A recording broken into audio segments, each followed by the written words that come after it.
Can we see which devices are logged into your TikTok account?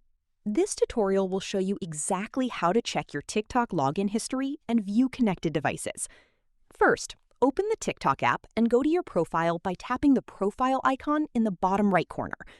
Once you're on your profile page, tap the three-line menu in the upper right corner to open more options. From there, select Settings and Privacy. This is where you'll find most of your account and security settings. Now, scroll down until you see Activity Center, then tap on it. Inside the Activity Center, look for the Account History option and open it. Here, TikTok will show you information about devices that have recently logged into your account. You'll be able to review login activity, including the dates and devices that accessed your TikTok account.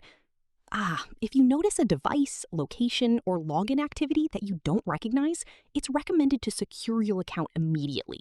You can do that by changing your password and reviewing your security settings to prevent unauthorized access. Checking your TikTok login history regularly is a good way to keep your account safe and monitor any suspicious activity.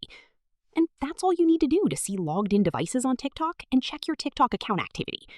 If you found this tutorial helpful, make sure to like the video, subscribe to the channel, and turn on notifications for more TikTok tips, account security guides, and easy step-by-step tutorials.